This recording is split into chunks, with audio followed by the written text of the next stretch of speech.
Hello दोस्तों, आप सभी का इस यूट्यूब चैनल पर मैं दिल की गहराइयों से आपका इस्तकबाल और खैर मकदम करता हूं। आज दूसरा दिन है। कट ऑफ आपका वो आंसर प्रोविजनल आंसर की आ गया। मैंने पोल डाला था, उस पोल पे अच्छी खासी तादाद में बच्चों ने अपने नंबरात को शेयर किए हैं, जो भी ऑप्शन दिया था उस पर। तो देखिए 6 to 8 का उर्दू का कट ऑफ क्या है, क्या जा सकता है, क्या इम्कानी कट ऑफ हो सकता है, उस पर कह रहे कि जो डेटा मुझे हासिल हुआ तो उस डेटा की बुनियाद पर मैंने आपका एक कट ऑफ बनाने की कोशिश की है। और दूसरे यूट्यूब चैनल से भी देखा है कि वो उनके पास क्या कट ऑफ जा रहा है। तो मैं मुतदिल एतदाल की राह रखते हुए मैंने रवि से काम लेते हुए आपका एक कट ऑफ बनाया है। देखिए जो कट ऑफ बनाया, देखिए कोई चीज़ फिक्स होती नहीं है, तो ज़्यादती और कमी हो सकती है। हो सकता है कि 1-2 नंबर ज़्यादा चला जाए और ज़्यादा मुमकिन होता है कि कम ही जाए। तो इस बार का जो 6 to 8 का पेपर था पिछले साल के मुकाबले नहायत ही मुश्किल था। इस बार अदब पूछ रखा था। अदब ऐसा भी नहीं पूछा था कि बिल्कुल उमूमी अदब पूछा या आम जनरल अदब पूछ रखा। वो बिल्कुल एनसीईआरटी की जो किताब थी गुलिस्तां और आपका 10वीं जमात की नई आवाज़ जान पहचान, इन्हीं सब से टोटल क्वेश्चन उठा लिया था। तो इस तरीके से ख़ास करके जो अल्फाज के मीनिंग पूछ रखा था, मुरव्विज का, मुरव्वज का, मुरत्तिब का, मुरत्तब का, मुल्क का, मिल्क का, ये सब क्या है, थोड़ा सा मुश्किल हो गया। जो बच्चे बहुत ज़्यादा उर्दू नहीं पढ़े हैं, जिनको अल्फाज पे थोड़ी सी गिरफ्त नहीं है, तो उनके लिए ये चीज़ थोड़ी मुश्किल हो गई। तो ये इस एतबार से पूरा जब तज्जिया किया गया तो मेरे ख्याल से कि पिछली साल के मुकाबले जो TRE 2 हुआ था उसके मुकाबले इस बार उर्दू का पेपर मुश्किल था। मुझे भी इस चीज़ का एहसास हुआ है। ठीक है, तो और इसके साथ सिर्फ उर्दू का नहीं, जनरल पेपर जो था वो भी जो इस बार सवाल पूछे गए थे तो उसको करंट जनरल को क्या जो करंट अफेयर से जोड़ के पूछा गया था। और 9, 10, 11, 12 का क्या थोड़ा सा जनरल पेपर ठीक ठाक था, लेकिन इसका क्या है थोड़ा सा मुश्किल था। तो इस बुनियाद पे आपका कट ऑफ क्या जा सकता है। UR जो अनरिजर्व जनरल वाले स्टूडेंट्स हैं, साथी हैं, उनका 75 प्लस जा सकता है। इस बार TRE 3 की मैं बात कर रहा हूँ। TRE 3 में आपका जो कट ऑफ जाएगा वो 75 प्लस चला जाएगा।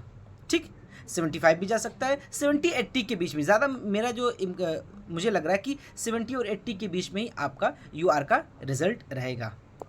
अब देखिए UR फीमेल में क्या है, आपका 70 प्लस जाएगा। और EWS का जो है पिछली बार 86 गया था, तो इस बार क्या है 70 प्लस आपके इम्कान है कि 70 प्लस या 72, 73 ऐसे जा सकता है। तो 70 क्या है आपका। और देखिए 70 तक से प्लस जिसका नंबर है वो तो मुतमईन रहे, आराम से रहे, उनका रिजल्ट हो जाएगा इंशाल्लाह। अब देखिए EWS फीमेल का जो है इनका 65 प्लस जाएगा। देखिए मैं ये बात बार बार मैं कह रहा हूँ कि जहाँ से भी इस बार आप लोगों ने पढ़ाई की थी तो वो NCERT को बहुत ज़्यादा अहमियत नहीं दे रहे थे, तो दूसरी किताबों से ऐसी चीज़ें आप पढ़ रहे थे। देखिए अभी एक यूट्यूब का मैं देख रहा था कि जो आंसर की आई तो उसको भी सॉल्व करा रहे थे कि सितंबर का चांद, उस पर बहुत ज़्यादा कंट्रोवर्सी कि सितंबर का चांद क्या है। अगर सितंबर का चांद आप देखेंगे ये सवाल कहाँ से बनाया, तो मैं आपको हवाले के तौर पे बता दे रहा हूँ कि 12वीं जमात की जो NCERT किताब है नई आवाज़ में जब आप जाएंगे उसके फहरिस्त में तरतीब में 5 नंबर पर लिखा है जापान, उसमें ब्रैकेट में लिखा है सितंबर का चांद, और ये मजमून में क्या लिखा है, सफ़रनामा लिखा है, कुरतुल ऐन हैदर का, माखूज़ किससे, कुरतुल ऐन हैदर का। और इसी में से क्या है, अगर इस पूरी फहरिस्त को देखेंगे इसमें से 7-8 सवाल बने थे सिर्फ एक फहरिस्त से। अब जैसे कि बड़े बोल का सर ऊंचा से किरदार पूछ रखा था, एक गधे की सरगुजिश पूछ रखा था। इसी तरह आपके सवाल आए थे अपने घर का हाल, ये मसनवी, ये क्या मीर तकी, ये किसकी है, तो मीर तकी मीर की है। परछाइयाँ पूछ रखा था, इसी के साथ साथ रुबाई भी पूछ रखा था, जगर मोहन लाल रामा किस सिंफ से हैं। तो पूरा का पूरा फहरिस्त से ही उठा के दे रखा था। तो उस फहरिस्त में जापान, सितंबर का चांद क्या है, सिंफ के एतबार से लिखा हुआ है सफ़रनामा है। लेकिन अगर आपको कहीं और से हवाला मिल रहा है कि ये रिपोर्टाज है तो आप क्या है क्लेम कर सकते हैं। लेकिन मेरे पास जो दस्तावेज़ है, जो किताब है, आप कहेंगे तो इसकी फहरिस्त में आप अपने टेलीग्राम ग्रुप में सेंड कर दूंगा, आप इसको देख सकते हैं। तो सफ़रनामा है। लेकिन जब आप रेख्ता की साइट पे जाएंगे तो रेख्ता पे ये चीज़ लिखी है कि सफ़रनामा और रिपोर्टाज क्या है, दोनों करीब करीब होता है। ठीक, तो अब क्या है कि दोनों करीब करीब होता है, तो भाई रिपोर्टाज अगर ऑप्शन नहीं दिया तो सफ़रनामा भी तो हो सकता है। लेकिन क्या है कि अब इनकी किताब जो है सितंबर का चांद, उसको पढ़ना पड़ेगा कि मुसन्निफ जो कुरतुल ऐन हैदर क्या है, उस पर क्या सिर्फ क्या लिख रही है। ठीक, कि ये क्या है, रिपोर्टाज है या सफ़रनामा है। तो जब अगर वो किताब आपको मिल जाती है तो वहाँ से उस बुनियाद पे आप क्लेम करना चाहें तो क्लेम कर सकते हैं। लेकिन जो NCERT किताब से इन्होंने बनाया है कि NCERT किताब में वाज़ेह तौर पे लिखा है सफ़रनामा। ठीक है, तो इस पे भी ये लोग कह रहे हैं कि इस पर क्लेम करेंगे। इसके साथ साथ जो सज्जाद हैदर यल्दरम की बात आ रही है और जो नाम आ रहे हैं कि फुल नाम नहीं दिया है। तो देखिए जब भी पैसेज देता है पैसेज में अगर गांधी जी को 2022 में पैदा करवा दिया तो आपको 2022 लिखना पड़ेगा। क्यों भाई, आपके इल्म को बिल्कुल महदूद कर दिया गया कि इस पैसेज की बुनियाद पे इसका जवाब क्या होगा, ये बताइए। आपका कंप्रीहेंशन, आपकी तफहीम का जांच की जा रही है कि आप किसी भी पैसेज को, किसी भी इक्तबास को किस तरीके से कितना समझ के पढ़ रहे हैं। वही तो सबसे बड़ी बात है। यल्द्रम क्या है वहाँ पे लिखा हुआ है, साफ साफ वाज़ेह तौर पे लिखा हुआ है यल्द्रम, और आपने क्या ऑप्शन में यल्द्रम नहीं लिखा है, आपने क्या है टिक लगा दिया, सज्जाद हैदर लिखा हुआ था। मतलब कि आपकी तफहीम अब बहुत ज़्यादा डेवलप नहीं कर पाए ज़हनी तौर पे। हाँ, यल्द्रम को आपने बिल्कुल नकार ही दिया, तो इसलिए आपका ये ऑप्शन वहाँ पे सही मान लिया है। अगर आप क्लेम करेंगे तो किस बुनियाद पे करेंगे, आपके पास कोई सबूत ही नहीं है। और भाई जब भी क्लेम करते हैं तो आप कोई ना कोई सबूत देते ही हैं, तो सबूत है ही नहीं तो कहाँ से क्लेम करेंगे। तो ये क्या कि जो यूट्यूबर ये ह्यूमर फैला रहे हैं कि आप कर दीजिए, बढ़ जाएगा, ये हो जाएगा, वो हो जाएगा। मैं एक बात कर रहा हूँ, 6 to 8 में एक भी क्वेश्चन क्या है क्लेम करने वाला नहीं है।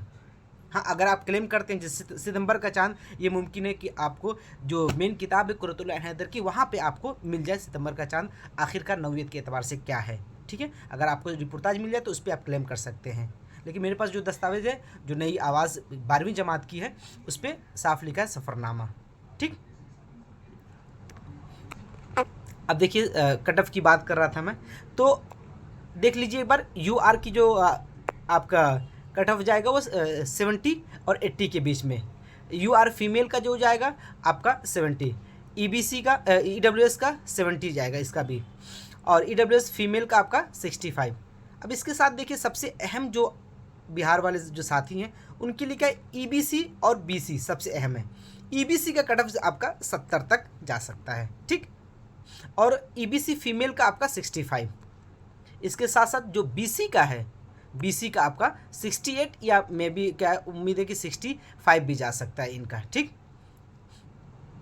और BC फीमेल का आपका 50 चला जाएगा। तो ये जो एक्सपेक्टेड कट ऑफ था, इम्कानी कट ऑफ का जो मैंने डेटा की बुनियाद पर तज्जिया करके आपके सामने पेश किया हूँ, मैं उम्मीद करता हूँ कि कहीं ना कहीं इसके करीब करीब ही कट ऑफ जाएगा। मैंने 8वीं क्लास, 9, 10, 11, 12 और 6 to 8 तीनों पेपर का तज्जिया किया जब आकर NCERT किताब से, तो देखा कि इन सब के मुकाबले में 6 to 8 का पेपर औरों के मुकाबले मुश्किल था। तो मुश्किल होने की बुनियाद पर क्या है कि इसका कट ऑफ कम जाएगा, और कट ऑफ कम जाने की दूसरी वजह जो है कि इस बार आपका रिज़ल्ट, जितनी सीटें अनाउंस हुई हैं सभी सीटों पे क्या है आपका रिज़ल्ट जारी किया जाएगा। उसके साथ साथ फिर अभी मामला आया था कि जो सीटें खाली रह गई TRE 1 TRE 2 में, उससे भी उन्होंने क्या BPSC वालों ने मांगा कितनी सीटें खाली हो गई, तो उसको भी ऐड करने की बात हो रही है। तो वो ऐड करेगा तो आप समझिए कि आराम से आपका कट ऑफ लो जाएगा ही। ठीक, तो आप मुतमईन रहें, आप जो कट ऑफ आ रहा है इसके रेंज में आप आ रहे हैं, इससे ज़्यादा आ रहा है तो आप आराम कीजिए।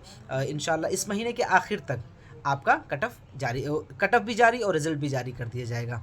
तो आप इस चैनल पर बने रहें, जो भी अपडेट्स मुझे हासिल होगी तो आप तक पहुंचाऊंगा। और प्लीज़ मैं आपसे गुजारिश कर रहा हूं कि इस चैनल को सब्सक्राइब कर दें ताकि आपको नोटिफिकेशन फ़ौरन मिल जाए। चलिए इंशाल्लाह अगली वीडियो में आपसे मुलाकात होगी, तब तक के लिए अल्लाह हाफिज़।